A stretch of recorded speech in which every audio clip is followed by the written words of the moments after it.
Welcome to The Woolly Way, a podcast specifically for dairy shepherds.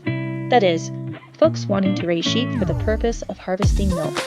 We cover all the things pertaining to raising dairy sheep here, be it animal nutrition, housing, healthcare, lambing tips, cheese making, and even some butchery and fiber arts. After all, if you raise dairy sheep, you are going to have wool, and if your operation is successful, you'll eventually have surplus lambs to decide what to do with. Ethical animal husbandry is the focus here, as well as sustainable agriculture. We want to provide you with the information you need to start and continue your dairy sheep operation in the best way possible for you, your sheep, and this amazing world we live in. So grab a nice cup of sheep milk and let's dive in. Yeah, so once you start getting into bigger livestock like cows and sheep and goats even, you start realizing, okay, this is expensive. These animals are not $20 like one chicken or even less. Like I know, some people can buy chickens for like $5 in some states. And so, it is a learning experience. It is skill. I mean, I would say that even people who grow up farming, a lot of them don't have the same skills as you would on a homestead. I feel like homesteading and farming are two totally different scenarios. And, and so it starts with like, okay, well, I didn't know there was a difference in hay quality, for people like you and I who didn't have to worry about that. I didn't know there was a difference in that. Where do I source these things? How much? It's, $70 for a bale of, a round bale of hay. And, and then you have cows and sheep. I'm sure that some cows will eat it. Some cows won't eat it. It's like, what's the deal here, and so it's like this constant learning, so many skills. And as soon as you think you understand something, no doubt something else is going to happen. And it's going to throw out all of your theology and all of your ideology of what you ever thought. Well, I mean, there's not, online, I follow so many people online. I have so many people that, bang down my door wanting to be a speaker at HOA and all of these things. And, I have learned in my life that everyone's an expert at something, but everyone's not an expert at anything in the long run. I mean, it's, I don't ever take anyone's word as straight gospel because I have just seen, even when it comes to skills, I mean, I've just seen so many things that I've learned and been taught by incredible people, experts in their field, only to discover that that person, if they're not on my property every day of the week, and if they're with my animal every day of the week, like it doesn't matter what I've learned from them. At the end of the day, I'll probably be able to still teach them something they haven't heard, because it's like, well, okay, yeah, these basic things are skill and expertise, but let me tell you what happened to me, and it's like, so I think it's really easy for us to, I tend to not subscribe to like experts who literally like post like they're experts about everything. And because I realize like, okay, either they are just regurgitating what they've learned for the last, 30 years. And they're not telling you the whole truth. They're just not. Or they're unteachable, and so I think in homesteading, we realize this. Like, we realize it takes tons of skill. We realize it takes tons of money. Like, it just does. If you want to make someone laugh in the homesteading community, say, I decided to raise blank animal because I figured it would be cheaper to just raise it myself and pay a farmer. And we'll all just laugh at you like, oh, darling, saving pennies is not why you do this whole crazy lifestyle we've embraced. No. So, I mean, maybe with chickens, like chickens you can get down compared to like non-GMO or organic eggs at the store, especially right now. Yeah, sure, you can grow your own eggs for cheaper, but everything else not quite so much. And there's always something. We all know it takes money and skill and patience and education. But man, I have to remind myself at the end of the day, I don't know everything. I've been doing this for a long time. And, it's just, I've got to be teachable in the long run. And so that was kind of my, sorry, good grief. That was kind of my, eat crow moment with the sheep. Like, right. Like, okay, I've read all of these things. Yeah. Rachel has told me how amazing sheep are going to be for me. I did. I really plugged into you. And then they were amazing. I'm not saying anything about you. No, I know you were. I mean, Yeah. when I heard that you didn't have them anymore, like I did have this little moment like, oh, did I not sell her on them enough? Yeah. And I was talking to Janet about it because I'm like, oh, I'm kind of bummed she doesn't have sheep. And Janet was like, well, they just didn't work for her. And it was like, like this eat crow moment for myself too. Like, hey, not every animal works for every person every time. And like you said, just because you're not going to do it now does not mean you're never going to do it. Like we're getting ready to butcher our pigs. We like our pigs. They are doing great things for the soil. They're doing great things for, I mean, I love the fact that I don't have to have a compost pile. I just throw it at my pigs and it helps the soil. However, we don't have a good infrastructure for them. They're in sheep fence, which is not what the sheep fence is designed for. And we're sick of having to chase pigs out of our neighbors' horse pastures. So it's like right now they need to go to the butcher. It'll be really delicious bacon, and we'll support a local farmer and buy his bacon. And then sometime when we're ready to invest, we can do pigs again. We know we like them. We know they don't work right now. And I think that's wisdom. Like a friend of mine, she says homesteading is all about right sizing. And she's like, it doesn't mean you're downsizing. Cause I always thought if I have to downsize something, I'm failing. Like I'm retreating, I'm losing ground. And she was like, if you just had a baby, you should consolidate some things because you don't need to be running all over the property when you're postpartum. She's like, it's fine to right size for that season. And then when you're in another season, you can right size again. And I just love that of the concept of right sizing, because I don't think enough of us quite understand that is so important for homesteading. Yeah. And you nailed it. It's important for homesteading. This is where homesteading and farming are different. If I had hundreds of acres of farmland, and going back to the whole, don't get rid of any of your animals, let them live on your farm forever. Right. Just totally a PETA concept, but whatever. It is. Yes, it is. Your animals, by the way, should not die of good old age. That should not happen. So anyway. I mean, listen, the cow I just bought, the farm she came from, now she's between 6 and 7 years old. That farm still has her grandmother and her mother. And her grandmother is 20 some years old and her mother is 16 and just had another calf. And partially, listen, that's one of the reasons I bought her, because she's got really strong longevity genetics. But the other part of me is like, oh my goodness, I would have 50 cows on 5 acres, And so, you nailed it. I feel like homesteading is so much different, because most homesteaders are on 10 acres or less. I would say most homesteaders are on 5 acres or less.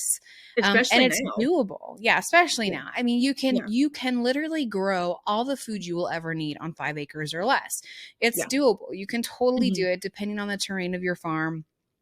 And your ability and what your soil is like, and if you manage it well. That's a conversation we have to have all the time. If this is going to work, it has to be managed really well. And I would say most of the skill comes from learning how to manage your property well and how to manage your livestock well. But going back to cows versus sheep, I would say if somebody is looking at these options, cows are not a good option if your soil is just rock, unless you want to feed hay all day long. And there's people who do that. Don't get me wrong. I know plenty of people who raise their cows, basically on dirt, and they just feed hay all year long, and they're okay with that. I'm not okay with that. I have a cow. She's a ruminant. She should be eating grass. That's my opinion. That's how I want to raise my cow. So, for some people, cows aren't an option because they don't have enough grass.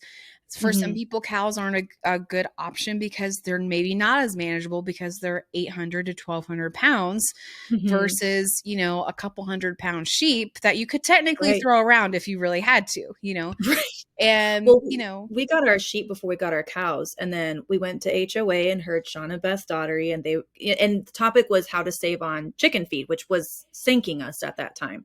So Kyle's like, I'm going to go listen to them. And he came back. I'm like, how are we going to save on chicken feed? He's like, we have to get a cow. And I was like, no, we don't. Spend we do more not money. Need I was like, how is getting a $2,000 animal going to save us on 50-pound bags of chicken feed? He's like, oh, they've got this whole thing. And it was this really cool story. Like, we came home and I was like, God's going to have to give us a milk cow if this is what we're supposed to do, because we don't have the money.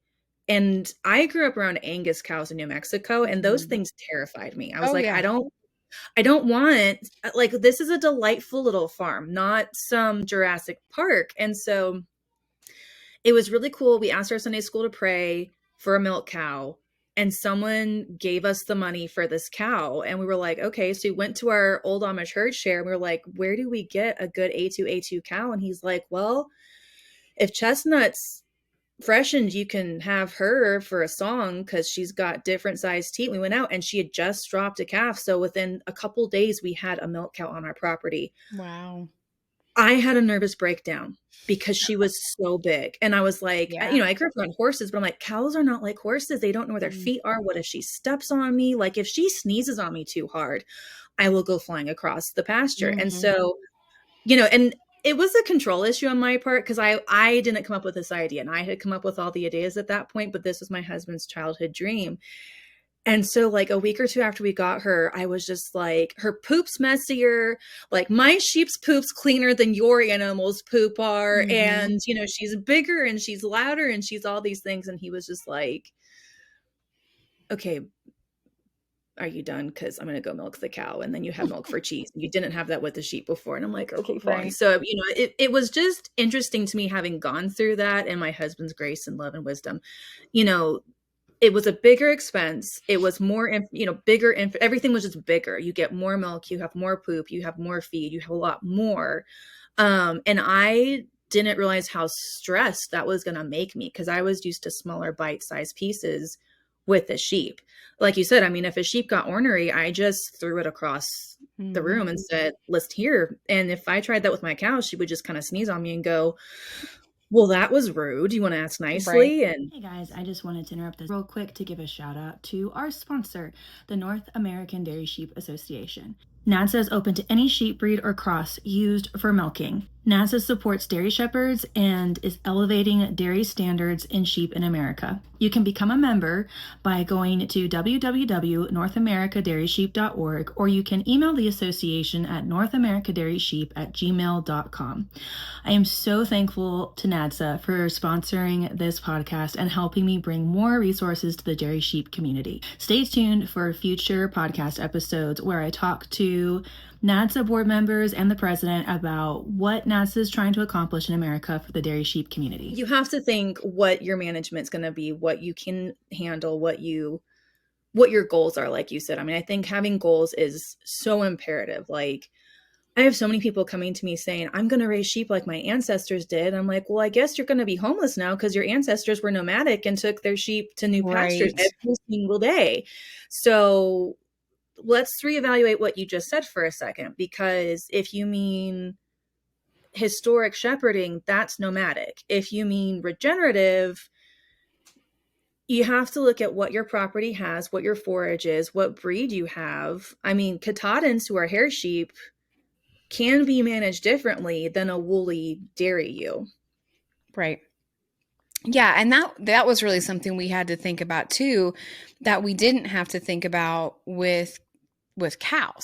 You know, we I loved the thought of having wool. You know, we could have it in our garden, we could sell it, we could do all of these things, but the biggest thing was, like, I had to have a real conversation with myself, like, this wool, okay, be realistic, Amy. This wool is going to sit in those big 55-gallon tubs or trash bags in my basement. I'm going to be, you know, a wool hoarder because I'm never going to actually do anything with it. And my husband's going to get mad at me, and then he's going to make me sell the farm. And, and it's like, I had to get really realistic with, and people need to do the same with cows. Like, you just have to be really realistic with yourself. Like, we brought home a new cow. She's bigger than our other cows. I'm very pregnant. And, I knew what's like, especially if you have a family, like, ask your family, like, okay, I might not be in a season where I can do this completely on my own right now. Is it going to stress you out to help me? Or is there something I'm not thinking about? Like, wool, that I, in my mind, I have these grand plans, but we all know Amy's not going to do it. So, it's like, it's okay to have those realistic conversations and decide. And you know how so many people ask, like, how do you get your husband on board? How, if you're more the farming person, how do you get your husband on board? And I am blessed because my husband's childhood dream was to have a farm, but he meant farm. Like, you have 50 acres, you toss your baldy cows out there, you take them to the stockyards, they go to a feedlot someplace. It was not as involved as homesteading, because that's what his grandpa did. That's what he grew up around. And so, me, when I was looking on Pinterest to get ideas for our small farm, because that's what you did 7 years ago, you went on Pinterest. I would see things like, oh, you can raise peacocks, and then you can sell the peacock feathers to, craft stores. And so I'm like, let's have a peacock farm, baby. And he's like, or let's not, because that sounds horrible. And so I had to, like you said, get really practical of like, okay, what's the goal? And so I remembered, like, I really did better in Eastern Europe on the mission field with sheep milk.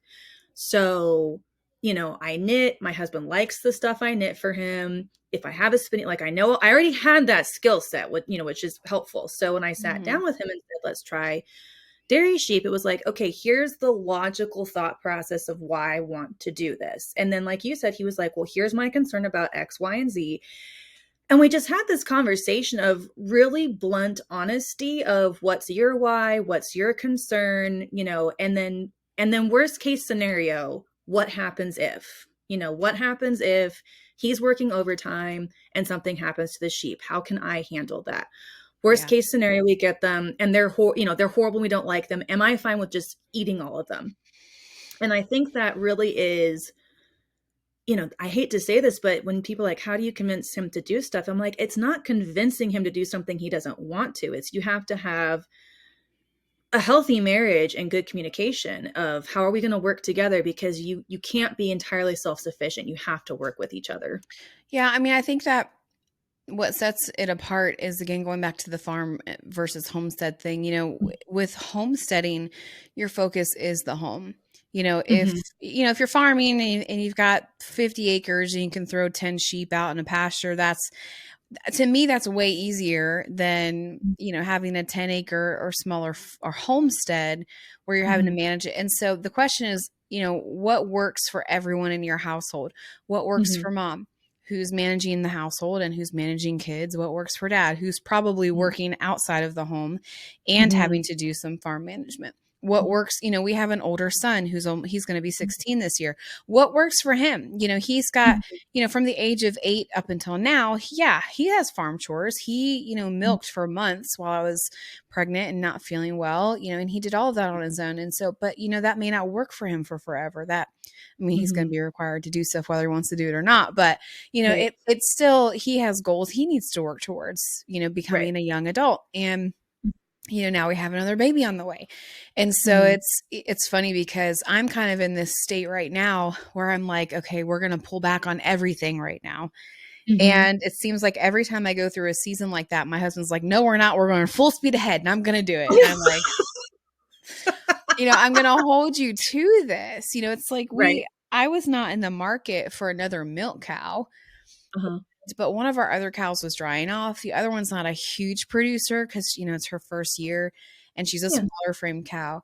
And this cow just it literally just fell into our laps. And I'm like, no, I don't care because I don't need another cow to milk.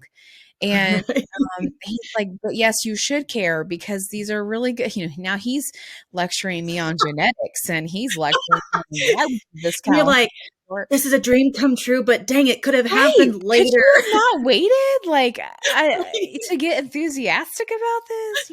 Want to know more about dairy sheep? Did you know that I write books on the topic? There is my big book, which is published by Sawdust Publishing and is available on my website or Amazon and sawdustpublishing.com. In this volume, The Guide to Homestead Dairy Sheep, you will find everything I wished I knew when I first started raising dairy sheep. I feature other dairy shepherds and go into detail on topics like different breeds for milking, parasite management, milk sharing with lambs, how to set your flock up for the best lambing and therefore milking season possible, and I briefly discuss digestion and nutrition of sheep. Since writing this book, folks have asked me questions about more nuanced topics, so I have begun writing ebooks that are topic specific that you can purchase on my website and receive as an instant download and print at your convenience. Currently, we have Bringing Your New Sheep Home, which explains in detail our step-by-step method of introducing new dairy sheep onto your homestead and getting them used to you as their shepherd. Since there are currently no dairy-specific hair breed sheep available, dairy shepherds will have to shear their sheep annually and then decide what to do with their wool. Wool has a lot of misconceptions surrounding it, and I want to help shepherds understand that it is a commodity and not a burden. So I wrote my other ebook, 5 Uses of Wool on the Homestead, which is designed to give you practical ideas on how to utilize this amazing product around your homestead the second you shear it off your sheep. The ebooks are only available on my website at whoopsiedaisyfarm.com. And so it's funny, and I think I posted about this the other day. I married the guy who knew nothing about farming. He did not grow up around farming. He had no interest in farming whatsoever. But now we live on a homestead and we have a tractor and we have 3 milk cows and we have all of these things. And it's funny because I think all of us on the bad days, we're all like, screw this, I'm done. We're done. We're not doing this anymore. But then where's the townhouse? I don't even want a yard. Just stick me in a subdivision. I don't have to mow the grass. I don't have to have a cow, and that'll be fine for like an hour. And then it's like, you remember why you're doing it. But, our thing is, I think what really, not necessarily changed my husband's mind, but it was that I did everything. I never expected him to do anything. I chose to do stuff that I could manage well. And if I couldn't manage it well without him, then I got rid of it, or I didn't do it anymore, or I found a better way to do it, And so of course now he's totally different. He's fully on board. Obviously he made us buy another milk cow, and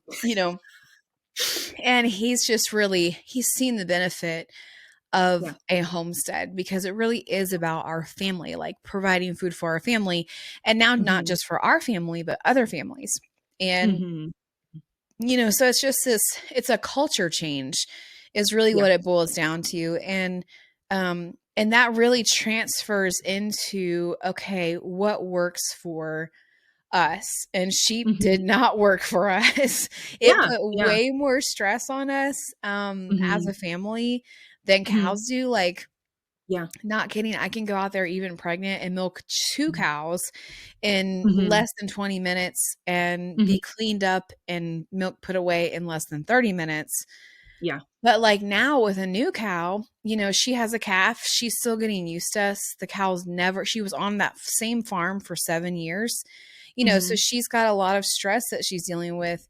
And guess what? He's got to go chase that cow in the morning to get her, to bring her up here, So I'm milking the other 2 cows and he's chasing this cow, but it's not necessarily as stressful because we know we're in a training period with her, and cows are super, they're super smart. They're trained within a week and she'll be fine. But, it's just trying to find the rhythm that works for you and your family, with livestock.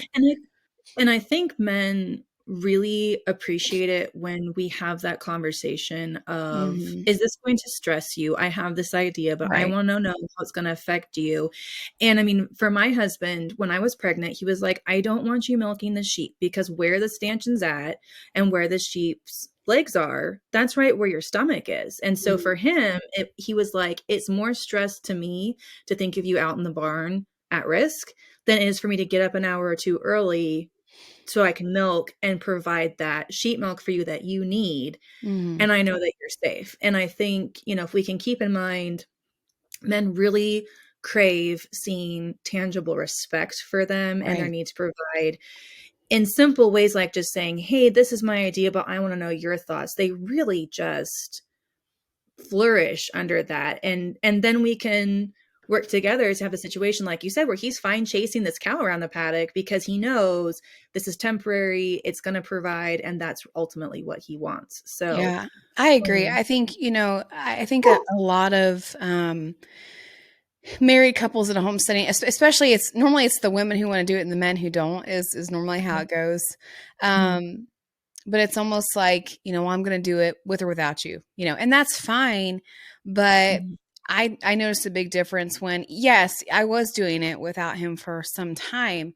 But when I started really including him, like, what do you think about this? Even if he really didn't care, he did have an opinion, and, and his opinion was valued, and he felt valued when he gave his opinion, even if his opinion didn't make any sense to me, and so I think there's honor in that. It's part of honoring your spouse. It's not a me versus him thing. It's an us thing, whether I agree with it or not. Is beyond that, and so now it's great because we're both, I would say 99% of the time, on the same page. And he's like, I don't read, so you read and you tell me what you read, and then you tell me about it and I'll do it. And you know what I mean? Like right now our conversation is pasture seed, and he's like, have you ordered pasture seed yet? No, because I'm a slacker. Like, I haven't done that yet. But it was initiated by him. Like, he brought home the catalog. Here's the catalog. You know what you're looking at. You pick out the pasture seed we need and you order it, and I'll go do it. Like, I will go seed pasture. I will make sure it works. And, so it's really a give and take relationship. Yeah, for sure. And I've heard people say homesteading will ruin your marriage or farming will ruin your marriage. And I'm like, no, it's just a magnifying glass. It just brings the issues that were already there to the forefront. And I mean, Kyle and I joke the homestead has been the best thing that there ever was for our marriage, because we recognize the value of, like I've said, my body really does better with sheep milk. And he saw when I felt better consuming these things, we just had a more fun time together. And so we were both like, okay, we're committed to this and we're committed to each other. So how do we do this well? And, I think it takes a lot of self-awareness and maturity and humility to have those tough conversations. And, as a woman, it's kind of hard for me sometimes to say to Kyle, like, you don't have to care about this and you don't have to think about this after I'm done with this conversation with you, but I do need your opinion. I do need your opinion on this one thing. And he will just be like, oh, my opinion's that. And I'm like, could you have made it sound prettier than that? Because you've been nice, but like, see, that's not, yeah. Like, I can see, farming. I grew up around farming. I know a lot of couples that didn't make it. I would say, in those situations, they're two complete opposite situations. You have, especially with dairy farming. Dairy farming is very time consuming. It's a whole different animal. Yeah, it really is. And so, you have, it always boils down to goals and expectations. And, on one hand, you have a couple that, you have one spouse, normally a dairy farming, like hardcore dairy farming. It's a man who is gone all the time because he's not just milking cows, he's also making hay and he's doing all of these things. And you have a wife at home who is homemaking and taking care of kids, maybe, but she's home, a lot by herself. And, the expectation's not there. You married a farmer, I'm gone all the time, versus, well, I married a farmer, but I thought he would love me enough to be home sometimes, And so that never works. That expectation never works. And there's really a give that has to happen with both people. But then on the other hand, I've seen farm couples, with demanding farm jobs where their marriage hasn't worked because they're both so driven. Both of them are so driven to farm. And they both have like this competition between each other, like, and their goals are not the same. Like, I want to farm this way. No, I want to farm this way. And then they never see each other because they're both always gone, Right. And so it boils down to, it's like what the Bible says, it's just mutual submission. It's a constant yielding, whichever side of the coin you're on. And the best option is when you both are doing everything together, and if that's not my strong point and it's his strong point, then he's doing it. If it's not his strong point and it's mine, I'm doing it. The whole like gender role thing is awesome. We obtain most of that in our lives physically, but then there are just some things that like I can do better than him, which there's not many. Right. There's only like 2 things, and there's some things that he can do way better than I can, and it's like, when it comes together and you're just like, there's no competition, there's no unvoiced expectations, you're keeping that communication, you're involving each other. It really is. I think farming and homesteading is really the best thing that can happen to a marriage. Yeah, I would definitely agree with that. So, oh my goodness, Amy, I think we could solve all the world's problems if we just sat and chatted about it long enough. I know, right? People wouldn't listen to us though. I know.